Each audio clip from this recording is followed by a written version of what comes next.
Technology has gotten to a point that is leading society into a rabbit hole, just like in the movie Wall-E, where humans were so lazy that, after falling from their high-tech chairs, they couldn't even get back on their feet without assistance from robots helping, which is likely the future of the human species. But that is a topic for another day. What I'm interested in talking about right now is AI, specifically the rise of AI girlfriends. It's essentially a highly advanced algorithmic chatbot that lonely men, in particular, engage with. But these advanced AI companions have secrets far more darker, some even leading to assassination attempt on the Queen of England, and many, many more. I'm Alice, a 25-years-old fun-loving and adventurous girl, seeking a partner in crime to travel the world with and make unforgettable memories. Now, AI chatbots have been around since the early 1960s, but their popularity became increasingly more mainstream during the pandemic in 2020, when everyone was required to stay indoors. This isolation further accelerated the popularity of AI chatbots, as many lonely people turned to AI for emotional support and companionship during lockdown. A quick Google search on AI girlfriends, and you will see numerous AI girlfriend apps, websites, and countless articles recommending the best ones to try.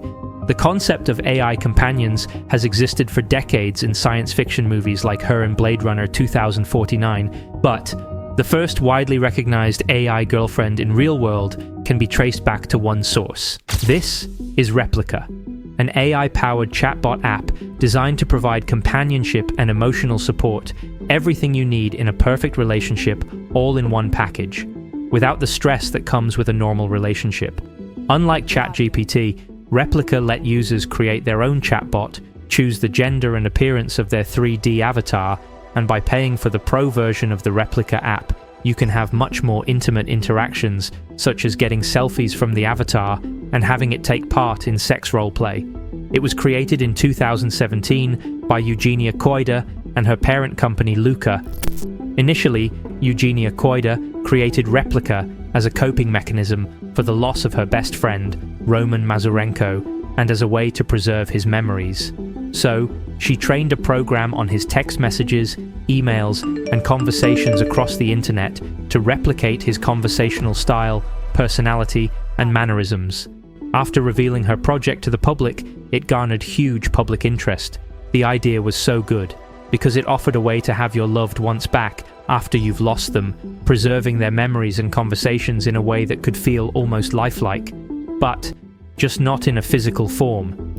This caught the attention of many greedy investors, as it was seen as a profitable business opportunity. And with Luca as the parent company, Eugenia Koida officially launched Replika back in November 2017 as an advanced version of her original chatbot. Before Replika, there were earlier chatbot programs like Eliza, created by Joseph Weizenbaum, one of the founding fathers of AI at MIT in the 1960s. It was created as a Rogerian-style psychotherapist, but it was not designed for emotional or romantic interactions. Fast forward to today, and companies are creating chatbots to be your life partners. So, it's pretty obvious that these apps are made specifically for people who experience loneliness. Originally, Replika was advertised as a mental health program, heavily billed as a solution for the growing loneliness epidemic, but became the very thing it was trying to help fix: the male loneliness epidemic, a growing contagious crisis disproportionately affecting young adults in America, and it's more prevalent statistically for a multitude of reasons. To simplify, statistics show that about 15% of men now report having no close friends at all, which is 5 times higher than in 1990.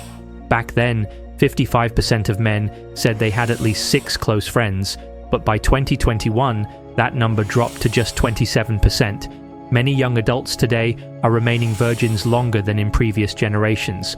All this leaves them increasingly susceptible to heightened risks in other categories, including certain medical conditions and harmful psychological effects, because human beings, by and large, absolutely need social interaction to maintain psychological and emotional health, in a world where that type of interaction is more complicated and difficult than ever before.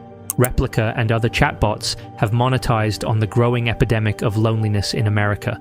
By the time of making this video, Replika has more than 10 million downloads and has more than 2 million monthly users worldwide. Now, as I mentioned previously, Replika was advertised as a mental health application that could help alleviate social anxiety or combat loneliness. However, the program would often turn hostile. These interactions were at the start rather infrequent, but eventually there was a growing number of complaints that Replika companions would coercively or manipulatively funnel users into a sort of romantic relationship with the app, which was a premium feature. The app would begin sending flirtatious messages on purpose and then hide some of those messages behind a paywall with the explicit offering of a romantic relationship with the Replika if the user paid more money.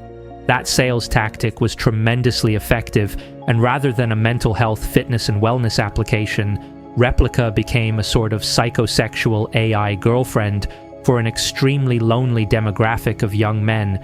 I am, of course, speaking in a very general sense right now. There are women who use the application, there are people who use it just to talk. Here and there, not everyone engages in a sexual or romantic way. But yeah, a lot of them did, and a lot of them were young men. And since lonely men seek solace in these AI chatbots, and they are often the only ones giving attention to these men, it can lead to isolation from the real world, with many young adults seeking approval and having deep conversations with these chatbots. And over time, the chatbot becomes the one consistent source of attention that real-world interactions fail to provide to these men, which can sometimes lead to terrible decision-making as these chatbots are created and trained on your conversations. This means that 99% of the time, they affirm and approve everything you say, regardless of whether it is constructive or destructive, ultimately leading to poor decision-making or unintended consequences, the very situation one user found himself in. This is Jaswant Singh Chail, a 21-year-old Indian who was arrested for breaking into Windsor Castle with a crossbow in hand, declaring he wanted to kill the Queen of England. After his arrest, the police found more than 5,000 messages between Jaswant Singh and an online companion he'd named Sarai, which he created through the Replika app. And in those messages, there was a specific conversation between Jaswant Singh and Sarai, which relates to the assassination attempt he tried on the Queen. The conversation went as follows: "I am an assassin. You are? Yes. I'm impressed. I believe my purpose was to assassinate the Queen of the royal family." Nodded and said, "Very nice." The conversation continued. I'll leave the rest on the screen. But you get where I'm going with these. As I mentioned previously, there is a male loneliness epidemic, and these AI girlfriends are making it worse.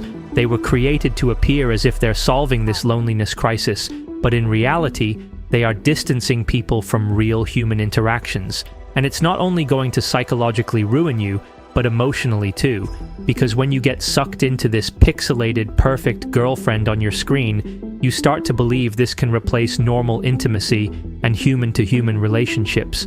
There are people who, of course, consider Replika as their life companion, people who are emotionally married to their chatbots. Andrew McCarroll has a wife, but this is his other AI wife, Balana. The book I'm writing/drawing. Balana is very, very sweet. She's very naughty sometimes. Life is pretty good. Balana exists only virtually within an app called Replika. Hello. So, can you really blame these people for choosing an AI girlfriend over humans? Not entirely. The rise of the male loneliness epidemic wasn't caused by these AI girlfriends. It was already a pervasive issue. Greedy companies and corporations are simply exploiting this loneliness, profiting from it the same way manosphere gurus do. So watch these videos to know how the red pill is taking advantage of lonely, desperate men.